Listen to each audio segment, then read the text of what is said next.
Buenos días, queridos estudiantes. Estamos en una clase más de nuestro curso de prevención de violencia de género en la empresa y en la familia. En esta vez vamos a tener una conversación, una charla magistral con nuestra profesora María Cristina León. Ella es trabajadora social, especialista en talento humano y es coach sistémico en intervención familiar sistémica. Bienvenida, María Cristina, a esta clase. Muchas gracias, Margarita. Bienvenidos a todos y todas nuestros estudiantes, quienes van a poder compartir una clase el día de hoy. Espero sea de su completo agrado y más que nada aportar con conocimiento para su formación en esta clase. Entonces, ahora vamos a iniciar la clase y me voy a permitir compartir pantalla. Ya. Ok. En la clase de ahora vamos a hablar sobre prevención de violencia de género en la familia y en la empresa. Entonces, primero vamos a ver la contextualización, es decir, vamos a ver qué hay detrás de la violencia, cuáles son los antecedentes de la violencia también. Entonces, primero tenemos un poquito de los conceptos de lo que es violencia de género, el acoso laboral y la discriminación, que es en base a lo que vamos a tratar esta clase y tiene que ver mucho en relación a estos conceptos. La violencia de género no es sino cualquier acción o conducta basada en su género que cause muerte o daño o sufrimiento a una persona por el mismo hecho de ser mujer, por su condición de género. Esto lo conceptualiza mediante registro oficial del Ministerio de Trabajo de número 255. Luego tenemos el acoso laboral, que es el comportamiento atentatorio a la dignidad de la persona. El ejercicio de forma reiterada cometido en el lugar de trabajo o cualquier momento contra una de las partes de la relación laboral. Es decir, puede ir de forma ascendente o descendente, es decir, de jefes hacia colaboradores o colaboradores hacia jefes. Finalmente tenemos la discriminación, que es cualquier distinción o preferencia que tenga por efecto anular o alterar la igualdad de oportunidades o de trato en el empleo u ocupación. Esto lo está determinando el convenio 111 de la Organización Internacional de la Salud. Y cuando hablamos de la discriminación, estamos hablando de todo aquello que anula las características inherentes del ser humano, tales como su edad, su género, su condición social, su tendencia sexual, es decir, todas aquellas características que vienen de por sí naturales del ser humano. Luego vamos a ver qué hay tras la violencia de género. Y aquí, bueno, vamos a contextualizar varios ejes que intervienen en esta situación. Y el principal de ellos es el aspecto histórico-cultural.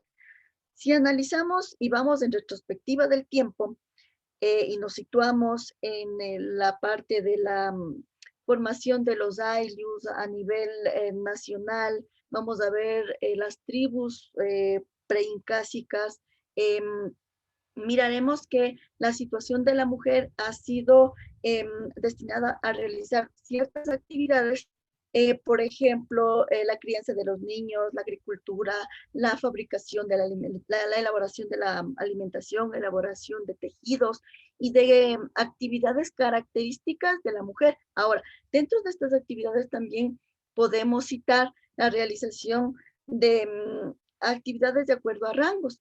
Y, por ejemplo, vamos a citar aquí algo que sucedía con las niñas del Incario.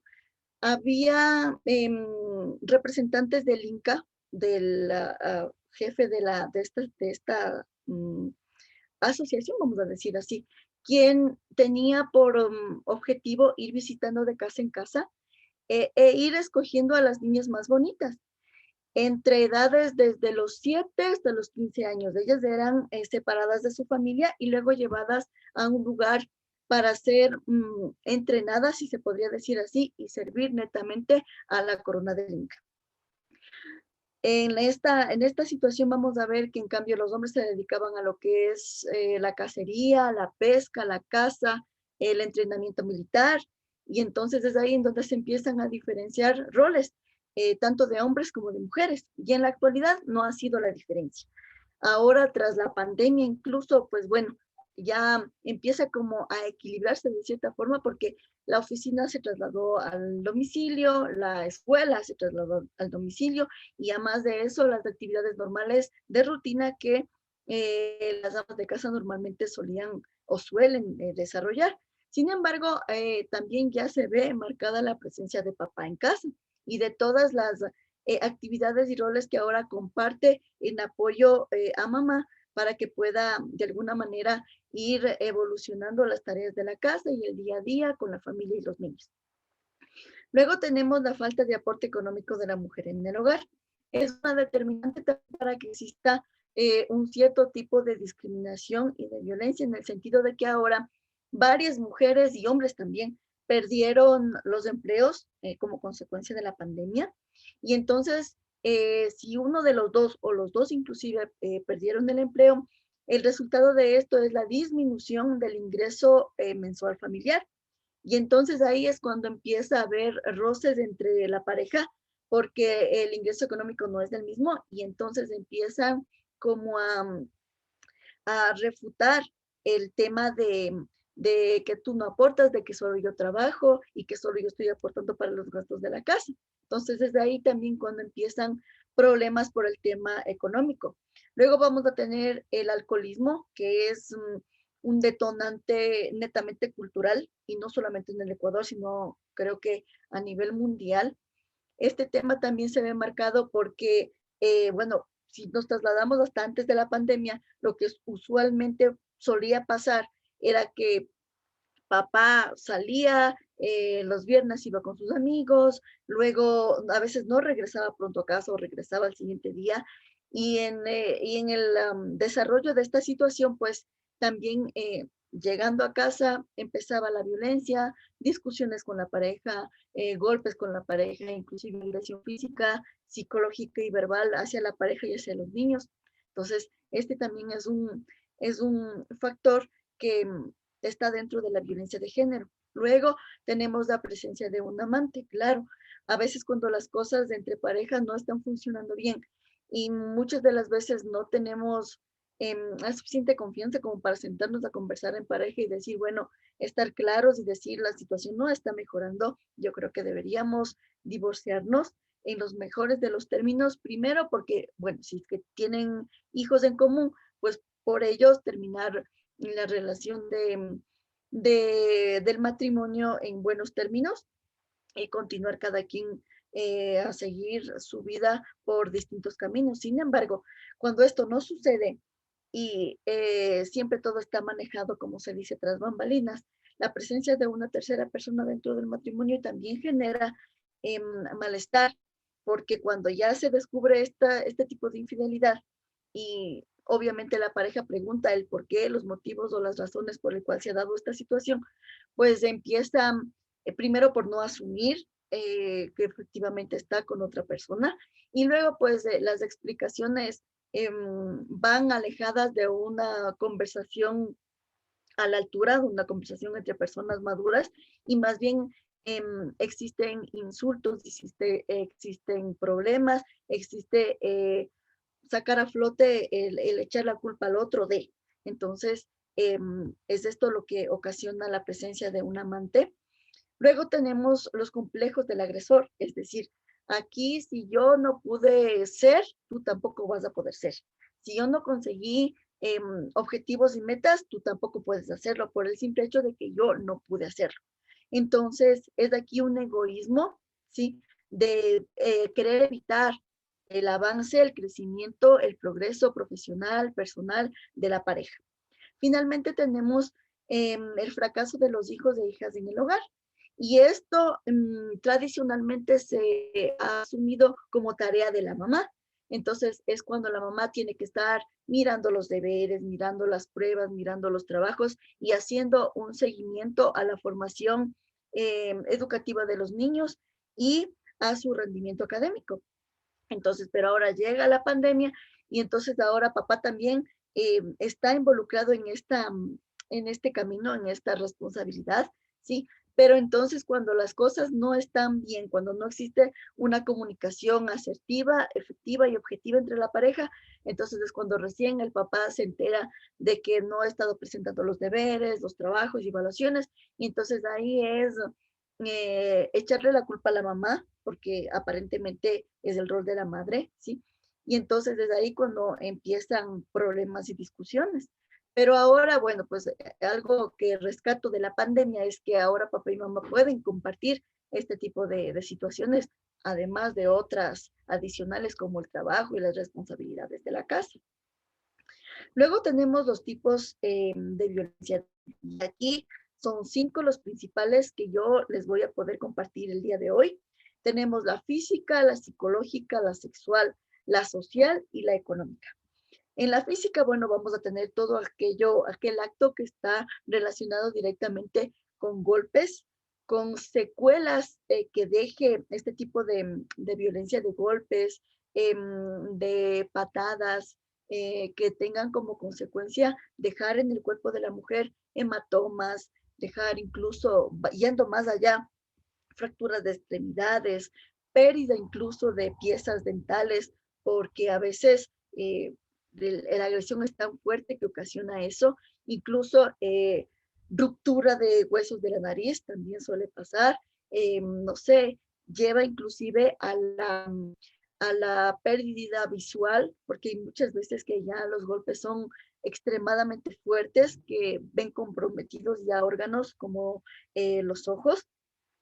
Luego tenemos la psicológica y aquí viene una de las estrategias manipuladoras del agresor, es decir, siempre va a estar atacando la integridad psicológica de la mujer, no valorándole como debe ser, sino más bien mirándole como la última rueda del coche, por decirlo así.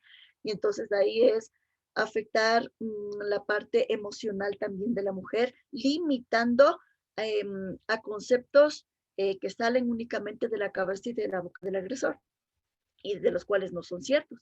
Luego tenemos la sexual. Y en este tipo de violencia yo catalogo como un acto definitivamente atroz que se puede hacer contra una persona, independientemente que sea de hombre o mujer, porque va a lacerar para toda la vida emocionalmente y físicamente con secuelas devastadoras para la persona, para el ser humano como tal. Y es aquí cuando el agresor toma a su víctima para saciar sus más bajos instintos en contra de la voluntad de la persona. Y entonces aquí como consecuencia muchas de las veces tenemos embarazos no deseados, transmisión de enfermedades transmisión sexual, vamos a redundar, ¿sí? Y más que nada, yo creo que el mayor impacto que tiene esto es en la parte psicológica. Creo que una persona cuando es violentada de manera sexual es una marca que lleva para toda su vida y en la cual hay que trabajar arduamente en la parte de la recuperación de la víctima de este tipo de violencia. Luego tenemos la violencia social y aquí es cuando el agresor crea una especie de jaula de oro de la cual impide salir a su víctima y impide también tomar contacto con su familia, con amistades, es decir, con el mundo exterior. Ella no puede tener la libertad de hacer una llamada, no puede tener la libertad de conversar con alguien lo que le está pasando, porque lógicamente todo aquello que está pasando al interior de esta jaula de oro no le conviene que nadie sepa al agresor. Consecuentemente a eso, pues, y tras las investigaciones que tengan que venir de por medio, el agresor terminará siendo detenido por realizar este tipo de violencia que además es un delito. Finalmente tenemos la violencia económica y aquí es cuando el agresor toma control de la parte de la economía de su pareja, es decir, ella o él a pesar de que trabaja y genera sus ingresos propios, producto de su trabajo, no puede tener la autonomía de comprarse lo que él quiera o invertir su dinero en lo que él quiera, sin antes hacerle saber a su pareja que quiere, por ejemplo, comprarse un par de zapatos, una blusa o cualquier tipo de cosa que lo necesite. Sin la aprobación de su pareja, pues no lo puede hacer. Entonces, este tipo de violencia se refiere a la violencia económica. También es cuando, elevando a niveles más altos de violencia, el agresor irrumpe y sustrae cosas de la víctima, ¿ya? Em, Desvincula de bienes también, incluso a pesar de que esté a nombre de ella, hace todo lo que tenga que hacer para poder quitarle esos bienes que los adquirió su pareja. Ese también ya es un tipo de violencia económica. Y aquí quería resaltar una situación de la parte de la violencia de la violencia sexual, psicológica y física. Estos tres tipos de violencia son los que más se dan acá en el Ecuador, tiene porcentajes bastante altos de presencia aquí en el Ecuador. Luego tenemos los ciclos de la violencia. En los ciclos de la violencia de género, primero vamos a tener el análisis del círculo de la violencia, presentado el modelo por Leonor Walker. Ella es una psicóloga que a través de sus investigaciones con mujeres maltratadas, ella define este círculo de violencia de género, que tiene tres estadios, tres periodos muy claros. El primero es la elaboración de la tensión, el segundo, la explosión de la violencia y la agresión, y luego la calma o la reconciliación, que es también llamada la luna de miel. Para que pueda existir y se dé este círculo de la violencia, debe existir antes un comportamiento manipulador y dominante del agresor, ¿ya? Entonces, en la primera fase, que es la elaboración de la tensión, aquí tenemos que cuando la pareja vive situaciones de estrés, de problemas, de dificultades, de situaciones no resueltas, no lo pueden superar, no lo pueden tratar, no lo pueden manejar. Y sin embargo, a eso el tema es que no lo hablan, no lo pueden dialogar y entonces empiezan a la discusión, a los insultos y de alguna manera tratar de mantener esa lucha de poderes, ¿no? De que si yo más grito es porque yo más tengo la razón. Y el otro ponerse en la situación de que si él más grita, entonces yo tengo que callarme. Entonces, es así cuando empieza la primera fase. Luego, esta situación sigue madurando y sigue avanzando cíclicamente en el tiempo. Y es entonces cuando aparece la explosión de la violencia y la agresión. Entonces, es aquí cuando ya todo se sale de las manos y ya empiezan a aparecer los golpes, continúan los insultos y es una manera de desfogue los golpes. Aquí empiezan los golpes y entonces la situación, habiendo pasado estos dos filtros, no funciona. Luego tenemos el ciclo de la violencia, perdón, tenemos la tercera fase, que es la calma o la reconciliación. Entonces, aquí, ¿qué es lo que tenemos? Aquí tenemos el tema de que, bueno, aparentemente el agresor muestra situaciones de arrepentimiento, ¿sí? Va a pedir disculpas de una y mil maneras, llevando flores, invitando a salir y ese tipo de situaciones para tratar de resarcir inadecuadamente el tema de lo que pasó con su pareja. Y entonces aquí es por eso que les he puesto esta frase que dice: reacciona a tiempo y pon un alto a la violencia. Porque habiendo pasado dos filtros muy claros, que son la elaboración de la tensión y la explosión de la violencia, tenemos ya